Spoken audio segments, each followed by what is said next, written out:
गेलं काय काय दगड डोक्यावर फेकला त्या बघितला ना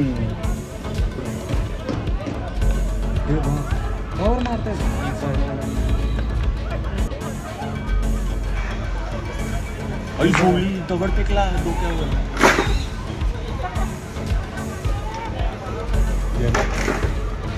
आणि पामू देतो.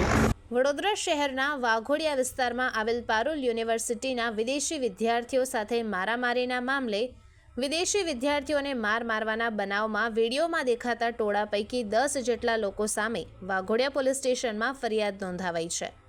વાઘોડિયા પોલીસે 7 જેટલા લોકોની અટકાયત કરીને વધુ તપાસ હાથ ધરી છે, જેમાં 2 નાની ઉંમરના હોવાનું બહાર આવ્યું છે. 5 જેટલા લોકોની વાઘોડિયા પોલીસે અટકાયત કરી છે, જેમાં મુખ્તિયાર મોહમ્મદ રાજ મોહમ્મદ શેખ જે લીમડાનો રહેવાસી છે, રાજેશભાઈ સનાભાઈ વસાવા જે નવીનગરીનો રહેવાસી છે, રવિભાઈ વિદુરભાઈ વસાવા, સ્વરાજભાઈ શાંતિલાલ વસાવા અને પ્રવીણભાઈ લલ્લુભાઈ વસાવાની અટકાયત વાઘોડિયા પોલીસે કરી છે. મારામારીમાં ઇજાગ્રસ્ત થતા વિદ્યાર્થીઓ જેમાં સુફાજ કાંગવાન રતન જે થાઇલેન્ડનો છે, જે પારુલ યુનિવર્સિટીના BCAના બીજા વર્ષમાં અભ્યાસ કરે છે. પારુલ કેમ્પસમાં આવેલ હોસ્ટેલમાં રહીને તે અભ્યાસ કરતો હતો. હાલ પારુલ સેવાશ્રમ હોસ્પિટલમાં તે સારવાર લઈ રહ્યો છે. સાથે રહીને અભ્યાસ કરતા અન્ય વિદ્યાર્થીઓ સાઉથ સુદાન, મોજમિયા અને યુકેના વિદ્યાર્થી હતા, જેઓ સ્થળેથી ભાગી ગયા હતા. રિપોર્ટર પ્રદીપ બારિયા, વડોદરા. ગઈકાલે વાઘોડિયા પોલીસ સ્ટેશનમાં વિદેશી વિદ્યાર્થીઓ કે જે પારુલ યુનિવર્સિટીમાં અભ્યાસ કરે છે તેઓને મારવા બાબતેનો ગુનો રજીસ્ટર કરવામાં આવેલો છે.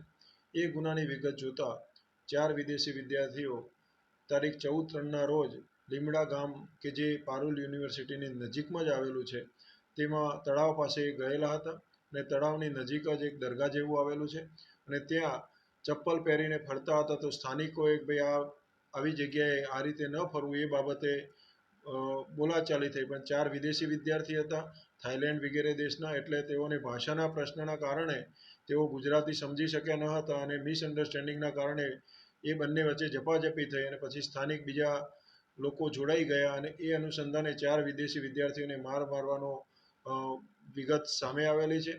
એ અનુસંધાને વાઘોડિયા પોલીસે રાયોટિંગનો ગુનો દાખલ કરી અને તે ગુનાના કામે 7 જેટલા આરોપીની કસ્ટડી કરવામાં આવેલી છે, જેમાં 5 જેટલા આરોપીની ધરપકડ કરવામાં આવેલી છે અને 2 જુવેનાઇલ હોય તેઓને નોટિસ આપવામાં આવેલી છે.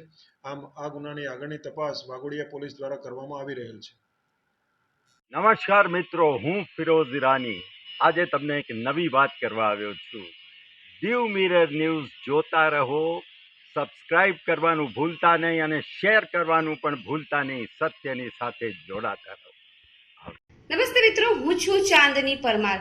આપની મનપસંદ ચેનલ એટલે કે દીવ મિરર ન્યૂઝ ચેનલને લાઈક કરો, શેર કરો અને ફોલો કરો. અને હા, તેમાં દરરોજ તાજા સમાચાર જોવાનું ભૂલશો નહીં. દીવ મિરર ન્યૂઝ દરરોજ લાઈવ અપડેટ ગુજરાત રાજ્ય, દેશ, દુનિયાના તમામ બ્રેકિંગ સમાચારો નિહાળો દીવ મિરર ન્યૂઝ ચેનલ પર.